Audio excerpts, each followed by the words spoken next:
Consegue imaginar essas palavras? Foram as últimas palavras que meu pai me disse antes de me empurrar para dentro de uma tempestade de outubro e trancar a porta atrás de mim. Sai da minha casa. Eu não preciso de uma filha doente. Eu tinha 15 anos. Não tinha casaco, não tinha celular, não tinha dinheiro. Só uma mochila escolar com lição de matemática dentro e chuva encharcando meus tênis. 3 horas depois, a polícia ligou para ele. E quando ouviu o que disseram, seu rosto ficou branco como papel. Mas já era tarde demais. Eu sou Carla Santos, tenho 28 anos agora, sentada no meu apartamento em São Paulo, olhando a chuva escorrer pela janela. Há uma carta na mesa da cozinha. Letra trêmula em papel barato de asilo. Depois de 13 anos de silêncio, meu pai quer me ver. Diz que está morrendo. Diz que sente muito. É engraçado como a chuva sempre me leva de volta àquela noite. 14 de outubro de 2011. Lembro de chegar em casa da escola como se fosse qualquer terça-feira. Estava pensando no jantar, na lição de casa, no pôster da banda que queria comprar com meu dinheiro de aniversário. Eu não tinha ideia de que em menos de 2 horas estaria caminhando sozinha por uma tempestade gelada. No momento que passei pela porta da frente, soube que algo estava errado. Meu pai estava parado na sala, parecendo um vulcão prestes a explodir. Seu rosto estava cor de carne crua. Suas mãos tremiam e ele segurava um maço de dinheiro em um punho e frascos vazios de remédio no outro. Minha irmã Karina estava bem atrás dele. Ela tinha 19 anos, 4 anos mais velha que eu, e tinha essa expressão no rosto. Preocupada, aflita, de coração partido. Mas eu vi seus olhos. Peguei aquele pequeno brilho que ela não conseguiu esconder completamente. Satisfação. Nossa madrasta, Jocely, pairava na porta da cozinha, braços cruzados, lábios apertados, dizendo absolutamente nada. Meu pai nem me deixou tirar a mochila das costas. Começou a gritar que eu estava roubando da carteira dele há meses, comprando pílulas, escondendo no meu quarto.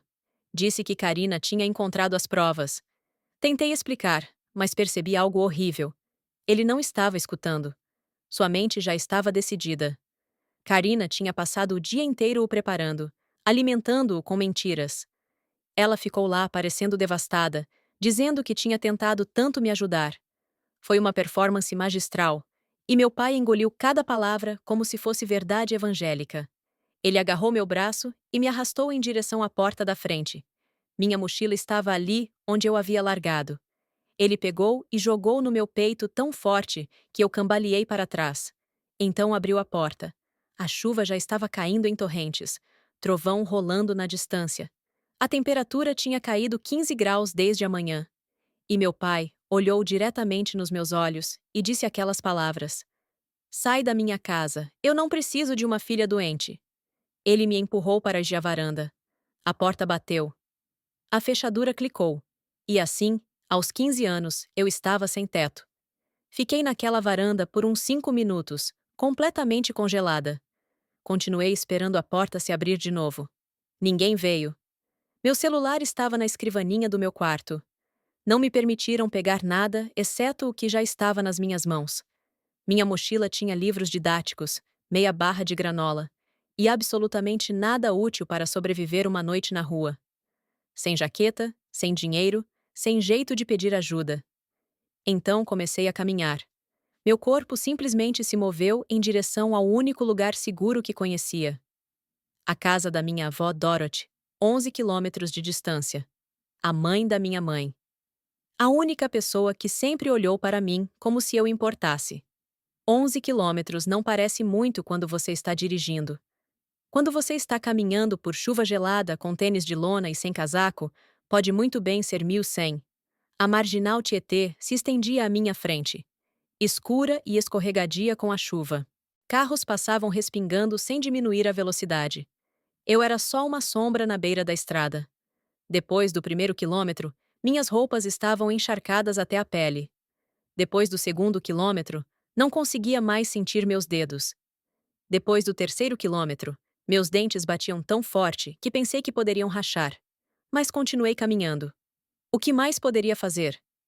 Um passo entorpecido de cada vez. A questão da hipotermia é que você não percebe que está acontecendo até ser quase tarde demais. Seu corpo começa a desligar pedaço por pedaço. Consegui percorrer 6 quilômetros antes das pernas cederem. Havia uma caixa de correio à frente. Lembro de pensar que só encostaria nela por um segundo. A casa da vovó estava a só 5 quilômetros, mas meus joelhos dobraram antes de chegar lá. O cascalho veio rápido, e então tudo escureceu. 3 horas depois de jogar sua filha numa tempestade, o telefone do meu pai tocou.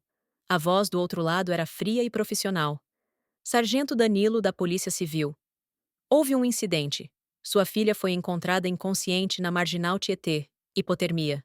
Estava sendo transportada para o Hospital das Clínicas. E mais uma coisa, senhor. O Conselho Tutelar foi notificado. Uma assistente social já está no local. O rosto do meu pai ficou pálido como osso. A mulher que me encontrou inconsciente naquela estrada não era só uma estranha qualquer. Seu nome era Glória Henrique, e ela tinha passado 35 anos trabalhando para o Conselho Tutelar.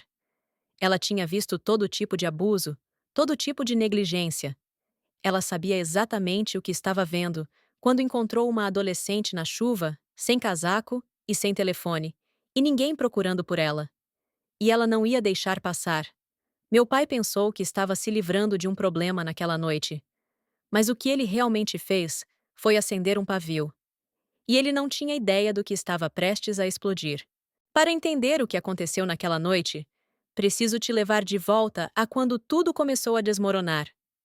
Minha mãe, Patrícia, morreu em 2006. Câncer.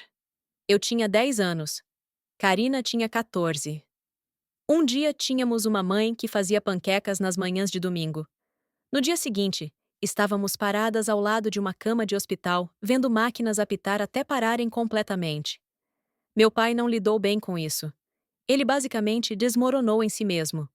Ia trabalhar, voltava para casa, sentava na poltrona, olhava para o nada. Então Karina assumiu. Aos 14, ela se tornou aquela que cozinhava o jantar e assinava autorizações e garantia que eu chegasse na escola na hora. Ela se tornou a responsável, a madura, a filha em quem meu pai podia se apoiar. E ele a elogiava por isso constantemente. O que eu faria sem você, Karina? Você é tão madura. Você é a cola que mantém essa família unida. Não acho que ele alguma vez perguntou como ela estava lidando com a morte da nossa mãe. O que ninguém viu, o que meu pai absolutamente se recusou a ver, era o que acontecia quando ele não estava olhando. Karina não estava só assumindo. Ela estava construindo um reino. E no reino dela, eu era a plebeia que precisava ser mantida no meu lugar. Começou pequeno. Lição de casa que misteriosamente desaparecia. Autorizações para excursões que nunca chegavam aos meus professores. Minha camisa favorita encolhia na lavagem. Depois outra, depois outra. Convites de aniversário que mandei que meus amigos nunca receberam. Mensagens de colegas de classe que se perderam. Uma reputação sendo construída tijolo por tijolo, sem eu nem saber. Ela ia aos meus professores com essa expressão triste e preocupada e dizia que eu estava sofrendo depois da morte da nossa mãe, que estava agindo mal em casa. Ela pintou um retrato de uma criança problemática e todos acreditaram porque ela era tão madura, tão responsável. Tentei contar para meu pai uma vez. Ele olhou para mim como se eu tivesse perdido a razão. Você está só com ciúme da sua irmã, disse. Ela está tentando ajudar essa família. Você deveria ser grata. Depois disso, aprendi a ficar quieta. Ficar pequena. Ficar quieta. Sobreviver até poder sair. 2 anos depois da minha mãe morrer, meu pai se casou de novo. Jocely era legal o suficiente no começo. Ela sorria muito e fazia casseroles. Karina imediatamente começou a chamá-la de mãe. Era estratégico, uma forma de cimentar sua posição como a filha boa. Eu não conseguia fazer isso. Não conseguia chamar essa estranha de mãe, quando minha mãe verdadeira havia morrido só 2 anos antes. Mas essa rebelião silenciosa me custou. A partir daquele dia, Jocely me tratou como uma estranha na minha própria casa. Ela e Karina formaram seu próprio clubinho. E eu não fui convidada. Quando tinha 15 anos, as linhas estavam claramente desenhadas. Karina era a filha dourada, a favorita. Eu era a problemática, a difícil. E então, havia o dinheiro. Minha mãe tinha criado fundos fiduciários para nós duas, antes de morrer. 180.000 cada, acessíveis quando fizéssemos 18. Uma rede de segurança. Um presente de uma mãe, que sabia que não estaria lá para nos ajudar. Karina fez 18 em 2009. E recebeu sua parte imediatamente. Se foi em 11 meses. Um carro esportivo, roupas de grife, presentes caros para seu namorado Tiago. Um cara com grandes ideias e absolutamente nenhuma renda legítima. Na época que fui expulsa de casa 2 anos depois, Karina estava completamente quebrada. Seu fundo fiduciário era uma memória distante, e Tiago estava sempre falando sobre sua próxima grande oportunidade. Meus 180.000 estavam só ali sentados, intocáveis até 2014, quando eu faria 18, a menos que algo acontecesse comigo primeiro. O fideicomisso da minha mãe tinha uma cláusula. Se qualquer filha fosse declarada legalmente incompetente ou institucionalizada antes dos 21, sua parte seria administrada por um guardião familiar, nomeado pelo tribunal. Karina e Tiago descobriram o que isso significava. Se eu fosse internada por abuso de substâncias, alguém precisaria administrar meu fundo fiduciário em meu nome. Alguém como uma irmã mais velha preocupada. 180.000 hires. Esse era o meu valor para Karina. Esse foi o preço que ela colocou na própria irmã. Na semana antes dela destruir minha vida, ela colocou seu plano em movimento. Pequenos saques em dinheiro da conta do meu pai, usando seu cartão do banco. Ela sabia sua senha porque cuidava de todas as finanças domésticas. Frascos vazios de receita do Tiago coletados e guardados. Um celular pré-pago comprado numa loja de conveniência carregado com mensagens de texto falsas. Na manhã de 14 de outubro, enquanto eu estava tomando café da manhã e pensando na minha prova de matemática, Karina se esgueirou para o meu quarto e plantou tudo. Dinheiro na gaveta da minha cômoda. Pílulas no meu armário. Um papel com o número do celular pré-pago como prova do meu contato de traficante. Então, ela foi ao nosso pai, com lágrimas nos olhos, e disse que sua filha mais nova tinha um segredo terrível. Ele acreditou em cada palavra. Por que não acreditaria? Karina tinha passado 9 anos sendo a filha perfeita. E eu tinha passado 9 anos sendo pintada como a problemática. Na época que entrei por aquela porta da frente depois da escola, meu julgamento já havia acabado. O veredicto era culpado e a sentença era exílio. Acordei com luzes fluorescentes, cheiro de antisséptico e um cobertor de hospital áspero enrolado ao meu redor, como se eu fosse algo frágil, algo que valia a pena proteger. Não me sentia assim há anos, e havia uma mulher sentada ao lado da minha cama. Cabelo prateado puxado para trás num coque arrumado, óculos de leitura empoleirados no nariz, um romance fechado no colo. Parecia a avó de alguém. Mas seus olhos eram afiados, observadores, catalogando tudo o que viam. Seu nome era Glória Henrique. Tinha 67 anos, aposentada depois de 35 anos no conselho tutelar. Glória encostou tão rápido que seu pneu gritou contra o pavimento. Tinha um cobertor de emergência no porta-malas. Ela me embrulhou enquanto ligava para o 192. Ficou comigo até a ambulância chegar. Seguiu a ambulância até o hospital e, quando acordei 4 horas depois, ela ainda estava lá. Aquela mulher pode ter salvado minha vida.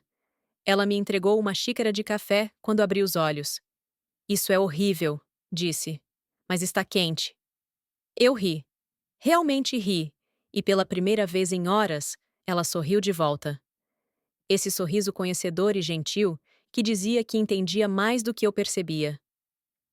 Aí está ela, disse. Agora, por que não me conta por que uma garota de 15 anos estava caminhando sozinha na marginal Tietê, numa tempestade sem casaco? Então contei tudo. As acusações, as evidências plantadas, anos de manipulação da Karina. Contei coisas que nunca tinha contado para ninguém, porque ninguém nunca tinha realmente escutado. Glória só ficou ali, assentindo ocasionalmente, nunca interrompendo, nunca duvidando. Quando terminei, ela ficou quieta por um longo momento. Então disse: Eu acredito em você e vou te ajudar a provar isso. Essas 7 palavras mudaram minha vida. Enquanto eu estava inconsciente, Coisas estavam acontecendo. O hospital contatou a polícia. A polícia tentou contactar meu parente mais próximo. Isso significava ligar para meu pai. Aparentemente foi algo assim: Senhor Santos, sua filha de 15 anos foi encontrada inconsciente na Marginal Tietê. Ela diz que o senhor a expulsou de casa esta noite durante uma tempestade. Hipotermia. Ela está no clínicas. Precisamos que venha. E senhor, o conselho tutelar foi notificado. Meu pai e Karina chegaram no hospital por volta das 10h15 daquela noite. Eu estava acordada então, sentada na minha cama de hospital com Glória ao meu lado. Também no quarto, uma assistente social do Conselho Tutelar, chamada Maria Santos, e um policial uniformizado. Não exatamente o comitê de boas-vindas que meu pai esperava. Ele parecia abalado, não culpado, ainda não. Só irritado e confuso. Karina estava bem atrás dele, e pela primeira vez na minha vida, a vi parecer nervosa. Eles esperavam encontrar uma garota assustada, pronta para confessar seus pecados. Em vez disso, encontraram um quarto cheio de profissionais, fazendo perguntas muito diretas sobre por que uma criança estava vagando sozinha em tempo perigoso. A dinâmica de poder havia mudado, e Karina sentiu. Ela tentou usar seu roteiro usual. Irmã mais velha preocupada, irmã mais nova problemática. Mas Maria Santos não estava comprando. 30 anos de assistência social tinham lhe dado um radar finamente ajustado para a decepção, e Karina estava disparando todos os alarmes. Então minha avó chegou. Dorote Reis tinha 67 anos, 1,55 de pura determinação, e absolutamente não estava no humor para bobagem. Minha mãe era sua única filha, e eu era sua única neta. Ela morava a 60 minutos do hospital. Fez em 25. Ouvi ela antes de vê-la. Aquele clique distintivo de saltos descendo o corredor, num ritmo que significava negócios. Ela varreu para dentro do meu quarto, como um pequeno furacão de cabelos prateados, e imediatamente se posicionou entre mim e meu pai. Essa é minha neta, anunciou para todos os presentes. O que esse idiota fez agora? Meu pai tentou explicar. Tentou justificar. Dorote escutou por uns 30 segundos antes de levantar uma mão. Raimundo, disse. Você jogou uma criança numa tempestade baseado em quê? Pílulas que apareceram do nada. Dinheiro que materializou magicamente. Você pelo menos perguntou o lado da história dela? Ele abriu a boca, fechou, abriu de novo. Dorote assentiu. Foi o que pensei. Ela não só me amava, ela lutou por mim. Naquela noite, enquanto eu sentava exausta numa cama de hospital, Dorothy Reis foi à guerra. Ela exigiu uma audiência de custódia de emergência. Ali mesmo naquele momento. Era quase meia-noite, mas ela não se importava. Ligou para um juiz de família que devia um favor a ela. A assistente social do hospital apresentou os fatos. Um menor expulso em condições climáticas perigosas. Nenhuma investigação conduzida antes da expulsão. Criança encontrada inconsciente com hipotermia. Às 00h30, eu tinha um novo lar. Tutela temporária de emergência foi concedida a Dorothy Reis, efetiva imediatamente. Meu pai foi ordenado a não ter contato comigo até uma investigação completa ser feita. Quando saímos do hospital, meu pai tentou mais uma vez. Ele estendeu a mão em minha direção. Dorothy se posicionou entre nós sem perder o passo. Você não pode tocá-la, disse. Você não pode falar com ela. Você teve sua chance de ser pai dela e jogou fora. Literalmente jogou numa tempestade. Agora estamos saindo. Ela me guiou até seu velho Corsa, aquele que dirigia desde antes de eu nascer. Me ajudou a entrar no banco do passageiro, enrolou outro cobertor ao meu redor, mesmo que o aquecedor do carro já estivesse no máximo. Olhei para ela com lágrimas escorrendo pelo meu rosto. Vovó, eu nem tenho roupas limpas, não tenho nada. Ela deu tapinhas na minha mão, seus olhos ferozes e gentis ao mesmo tempo. Querida, você tem a mim e eu tenho o cartão das Casas Bahia. Amanhã fazemos compras. Hoje à noite você come sopa e dorme numa cama de onde ninguém vai te jogar para fora nunca. Essa foi a primeira noite da minha nova vida. A casa da vovó Dorothy tinha 3 regras. Café da manhã, às 8, lição de casa antes da TV e absolutamente nenhuma bobagem antes do segundo cafezinho dela. Não era chique, e não era grande, mas era quente e segura e cheia de amor. Pela primeira vez em anos, senti que podia respirar. Mas a história não tinha acabado. Nem perto. 2 semanas depois, a investigadora do Conselho Tutelar ligou para minha avó. Senhora Reis, disse Maria Santos, a senhora pode querer se sentar. Estávamos examinando a evidência que o senhor Santos forneceu. A cronologia não bate, e encontramos algumas filmagens de segurança que contam uma história muito diferente. Troplaneio. O plano perfeito da Karina estava prestes a desmoronar. A investigação mudou tudo. Maria Santos era uma detetive de Cardigan. E ela não só olhou a evidência, ela a rastreou. Cada recibo, cada registro de hora, cada fio. E quanto mais ela puxava, mais a história perfeita da Karina se desfazia. Começou com o dinheiro. 3.200 rollers foram encontrados na gaveta da minha cômoda. Meu pai disse que provava que eu estava roubando dele há meses. Exceto que Maria Santos realmente checou os registros bancários. Esses 3.200 raros vieram de um único saque no caixa eletrônico em 14 de outubro. O banco forneceu filmagem de segurança. Registro de horário, 14h47. A pessoa na câmera não era eu. Era a Karina. Claro como o dia. Mesma jaqueta. Mesmo rabo de cavalo. Mesmo carro estacionado no fundo. Meu álibi era a prova de balas. Às 14h47 de 14 de outubro, eu estava sentada na quinta aula de Química. O sistema de frequência da escola me mostrava presente até 15h15. Minha professora lembrou de eu fazer uma pergunta sobre elétrons covalentes. Eu não poderia ter feito esse saque. Fisicamente impossível. Estava numa sala de aula a 19 quilômetros de distância, cercada por 30 testemunhas e um sistema eletrônico de check-in. Depois havia as pílulas. Os frascos plantados no meu armário foram rastreados de volta a uma receita para Tiago Barros. Medicação para ansiedade prescrita pelo médico dele. Maria Santos ligou para aquela farmácia. Descoberta interessante. Tiago tinha reportado essas pílulas como roubadas. Registrou um boletim de ocorrência, alegando que alguém arrombou seu carro. Comportamento de cidadão muito preocupado. Exceto que ele registrou esse boletim em 17 de outubro, 3 dias depois de eu ser expulsa. Se essas pílulas já estavam roubadas e escondidas no meu quarto em 14 de outubro, por que Tiago esperou 3 dias para reportar o roubo? Por que não foram roubadas? Karina as deu para ele plantar. Mas a arma fumegante de verdade foi o celular pré-pago. Os textos falsos vieram de um telefone comprado numa loja de conveniência em 10 de outubro, 4 dias antes de tudo acontecer.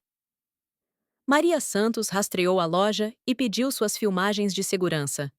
A compradora era uma jovem mulher, cabelo castanho em rabo de cavalo, constituição atlética, pagou em dinheiro. Seu carro estava claramente visível através da janela. Um Corsa branco com um amassado no para-choque. Mesmo carro, mesma mulher, mesma trilha de migalhas de pão levando direto de volta para minha irmã. Conforme a investigação se aprofundava, um retrato ainda mais feio emergia. Maria Santos começou a cavar nas finanças da nossa família.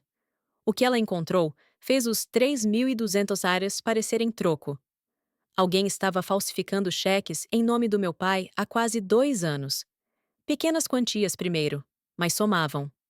As assinaturas eram próximas, mas não exatamente certas. O dinheiro foi para contas conectadas a Tiago Barros. Quantidade total roubada, pouco menos de 72.000 reais. Karina não tinha só me incriminado. Ela estava roubando nosso pai, sistematicamente há anos, e precisava que eu saísse antes de alguém notar. Minha avó, Dorote, não ia deixar isso passar. Ela contratou Leonardo Viana, um velho amigo da família que praticava direito de família há 30 anos. Ele conhecia minha mãe desde o primário. E quando Dorote explicou o que aconteceu, seu rosto endureceu. Leonardo entrou com pedido de tutela permanente imediatamente. Ele também entrou com um processo civil contra Karina por fraude, sofrimento emocional e qualquer outra coisa que pudesse colar. E se certificou que meu fundo fiduciário estava protegido com supervisão adicional. Viver com a vovó Dorothy Era como aprender a respirar de novo, depois de anos prendendo a respiração. A casa dela não era grande ou chique. 2 quartos, um banheiro, uma cozinha que cheirava a café e canela. Mas era quente e era segura. Ela me matriculou numa nova escola, onde ninguém conhecia minha história. Fiz amigos de verdade pela primeira vez. Pessoas que gostavam de mim por mim. Comecei a ver uma psicóloga, finalmente processando anos de manipulação. Vovó Dorothy não tinha muitas regras, mas era rigorosa sobre uma coisa: jantar às 18 horas, sem exceções. Ela dizia que o caos pode esperar até depois da lasanha. Enquanto isso, o mundo do meu pai estava desmoronando. A investigação do Conselho Tutelar colocou toda-se a Casa dos Santos sob microscópio. Raimundo foi questionado várias vezes. Como ele perdeu tanto? Como foi tão cego? Josely começou a dormir no quarto de hóspedes. Conversas entre eles se tornaram secas, tensas. E Karina estava furiosa. Não arrependida, só com raiva de que seu plano tinha desmoronado. Leonardo Viana passou meses construindo um caso à prova de balas. Registros bancários, filmagem de vigilância, documentos de farmácia, recibos de compra. Ele coletou depoimentos de testemunhas de Glória Henrique, dos meus professores, de vizinhos. Até alguns ex-amigos da Karina apareceram. Acontece que ela queimou muitas pontes ao longo dos anos. A data do tribunal foi marcada para março de 2012. Mas um mês antes da audiência, algo inesperado aconteceu. Tiago Barros foi preso em Goiás. Polícia Federal o pegou por aplicar o mesmo golpe de investimento em 3 estados diferentes. Mais de 1.600 mil roubados. Ele estava enfrentando acusações federais sérias, possivelmente 15 anos de prisão. Seu advogado fez uma ligação no dia seguinte. Tiago estava pronto para cooperar, pronto para fazer um acordo, pronto para falar a verdade sobre tudo, incluindo sua namorada Karina.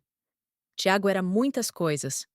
Um golpista, um mentiroso, um homem que construiu sua vida inteira na confiança e dinheiro de outras pessoas.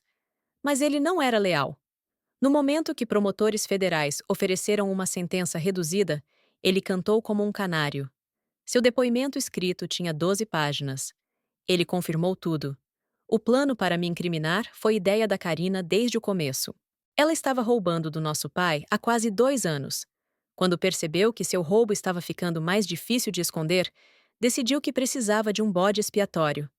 Esse bode expiatório era eu. Karina imaginou que eu era o alvo perfeito. A irmã mais nova problemática, aquela que nunca se encaixou. Ela disse ao Tiago que me fazer internar resolveria 2 problemas de uma vez. Ela teria alguém para culpar pelo dinheiro perdido, e teria acesso ao meu fundo fiduciário como minha tutora. 180 mil reais. Isso que ela planejava roubar de mim enquanto eu sentava em alguma instituição, drogada e desacreditada, e completamente sozinha. Tiago escreveu tudo. As sessões de planejamento, os frascos de pílulas que ele forneceu, o celular pré-pago que Karina comprou, a manhã que ela plantou a evidência no meu quarto. Ele até incluiu mensagens de texto entre eles dos dias antes de 14 de outubro. Mensagens que provavam que isso não foi impulsivo. Foi calculado, premeditado, frio. Sua linha final ficou comigo. Karina disse que a irmã dela era uma ninguém que não revidaria. Ela estava errada. Março de 2012. Tribunal de Família. Eu estava vivendo com vovó Dorothy há 5 meses então. Tinha ganhado peso, do tipo bom. Tinha feito quadro de honra na minha nova escola. Mas andando para dentro daquela sala do tribunal, me senti com 15 de novo, assustada e pequena. Vovó Dorothy apertou minha mão. Leonardo Viana acenou tranquilizadoramente. E Glória Henrique estava lá também, sentada na galeria, usando os mesmos óculos de leitura e a mesma expressão feroz que tinha na noite que me encontrou. A audiência deveria ser sobre tutela, coisa simples, mas se tornou algo muito maior. O promotor público se envolveu. Com a confissão do Tiago e a montanha de evidência que Maria Santos tinha compilado, havia acusações criminais em jogo. Karina sentou do outro lado da sala do tribunal com um defensor público que tinha conhecido 1 hora antes. Ela parecia menor do que eu lembrava, mais pálida.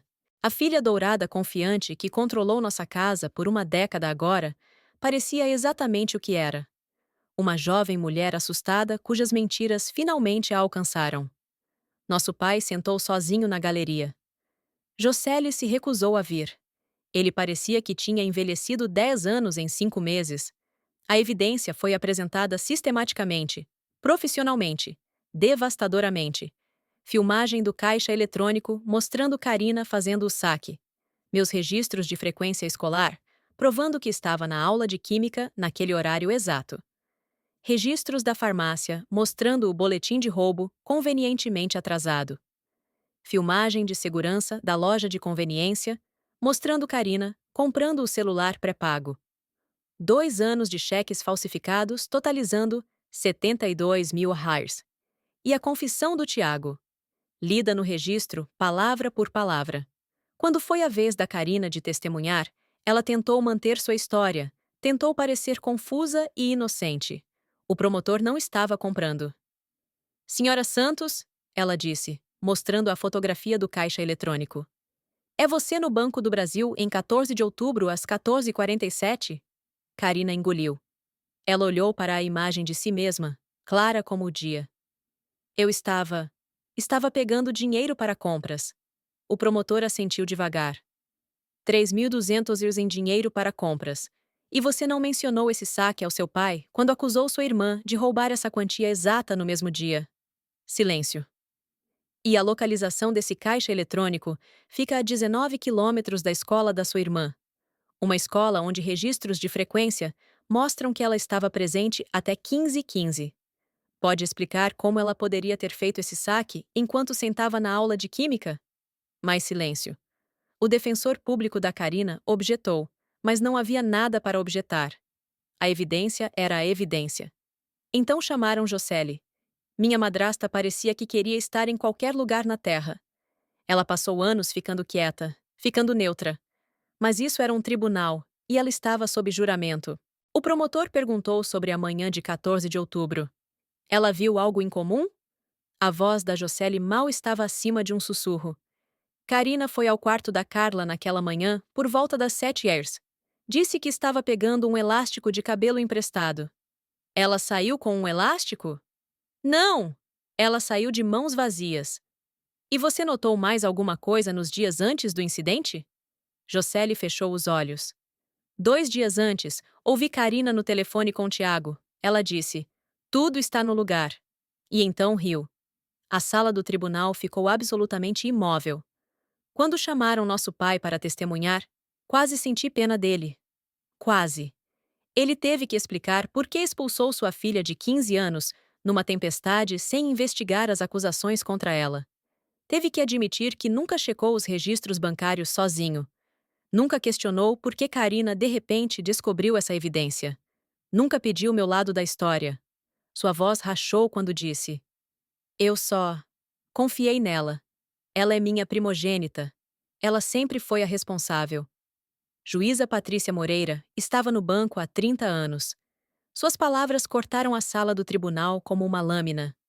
Senhor Santos, confiança não é desculpa para negligência. O senhor expulsou uma menor em condições climáticas perigosas, baseado em acusações não verificadas. Não fez tentativa de investigar. Escolheu uma filha sobre outra, sem evidência, sem razão, sem julgamento paternal básico. Isso não é paternidade. Isso é abandono. A sentença da Karina veio pesada. Fraude, roubo, fazer declarações falsas para a aplicação da lei, colocar criança em perigo. Seu defensor público negociou um acordo. 2 anos de sentença suspensa, significando que não iria para a prisão a menos que violasse liberdade condicional. 5 anos de liberdade condicional supervisionada.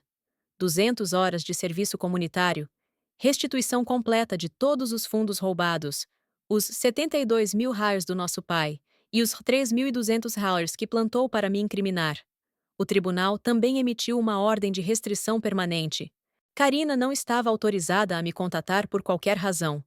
Se chegasse a 500 metros de mim, iria direto para a cadeia. E aqui está a parte que a seguiria para sempre. Condenação por crime permanentemente no registro dela. Não mais empregos em finanças, não posições envolvendo dinheiro ou confiança, não trabalhar com crianças ou adultos vulneráveis. Meu pai perdeu direitos de tutela permanentemente. Foi ordenado a pagar pela minha terapia e despesas educacionais até eu fazer 21. Também foi ordenado a estabelecer um fundo universitário do dinheiro de restituição. A comunidade descobriu tudo. Em semanas, todos sabiam o que Raimundo Santos fez com sua filha mais nova. Amigos pararam de ligar. Vizinhos desviaram o olhar. Seu grupo da igreja de repente tinha conflitos de agenda. Jocelyn entrou com pedido de divórcio 6 semanas depois. A juíza se virou para mim no final. Senhorita Santos, disse, você mostrou resistência notável diante de crueldade extraordinária. O tribunal concede custódia permanente completa à sua avó, Dorote Reis. Seu fundo fiduciário permanecerá protegido até você fazer 18. Queria dizer algo inteligente, algo memorável. Em vez disso, só disse: obrigada. Quando saíamos do tribunal, meu pai tentou mais uma vez se aproximar de mim. Querida, começou. Eu sinto tanto. Vovó Dorote se posicionou entre nós sem perder o passo. Sua voz era gelo. Você não pode mais chamá-la assim. Perdeu esse direito quando a jogou numa tempestade. Continuamos andando. Não olhei para trás. O sol estava brilhando naquele dia. Março, na nossa parte do país, pode ir para qualquer lado. Mas aquela tarde estava quente e brilhante e cheia de promessas. Eu tinha uma avó que me amava, um advogado que lutou por mim, uma assistente social e uma supervisora aposentada do conselho tutelar que acreditaram em mim. E eu tinha um futuro finalmente. 13 anos depois, uma carta chegou. Outubro de 2024. Tenho 28 anos agora, e minha vida não se parece em nada com o que imaginei quando tinha 15, caminhando por uma tempestade. Moro em São Paulo. Apartamento lindo com vista para o rio. Luz da manhã que entra por janelas que eu mesma escolhi. Sou diretora de marketing numa empresa de tecnologia. Bom salário, boas pessoas. Trabalhei subindo desde um estágio e cada promoção parecia outro passo para longe de quem eu costumava ser. E estou noiva. O nome dele é Carlos. Ele é enfermeiro pediátrico, o que te diz praticamente tudo o que você precisa saber sobre o coração dele. Nos conhecemos num evento de caridade 2 anos atrás. Ele derramou vinho no meu vestido, pediu desculpas por 10 minutos seguidos e então me fez rir tanto que esqueci de ficar irritada. Vamos nos casar na primavera. A vida é boa. A vida é realmente, genuinamente, incrivelmente boa. Então a carta chegou. Veio para o endereço da minha avó. Dorote ainda mora na mesma casa, ainda afiada como sempre aos 80 anos. Ela me ligou, disse que algo chegou que eu precisava ver. Sua voz estava cuidadosa, neutra. Dirigi até lá no fim de semana. O envelope era branco simples, papel barato com caligrafia trêmula que mal reconheci. O endereço de retorno era Lar Esperança, um asilo cerca de 1 hora de onde cresci. Abri na mesa da cozinha da Dorote, com uma xícara de café esfriando nas minhas mãos. Querida Carla, começava. Sei que não mereço pedir nada de você. Sei que tem todas as razões para jogar essa carta fora sem ler. Mas estou pedindo mesmo assim, porque não tenho muito tempo e preciso dizer isso antes de partir. Estou no Lar Esperança agora. Tive um derrame há 2 anos. Lado esquerdo não funciona tão bem mais. Jocely se foi há muito tempo. Levou metade de tudo. A casa foi vendida. Não sobrou nada da vida que pensei que tinha. Karina veio me ver semana passada. Não deixei ela entrar no quarto. Não consigo olhar para ela. Você é a única que quero ver. A única de quem preciso me desculpar. Eu era seu pai e falhei com você da pior forma que um pai pode falhar com uma filha. Acreditei em mentiras sobre verdade. Escolhi conforto sobre justiça. Te joguei fora como se você fosse nada. Sei que não me deve nada. Mas se conseguir encontrar no coração vir, só uma vez, gostaria de te dizer que sinto muito pessoalmente antes que seja tarde demais. Seu pai, Raimundo. Sentei ali por muito tempo. O café esfriou. A luz da tarde mudou pela mesa.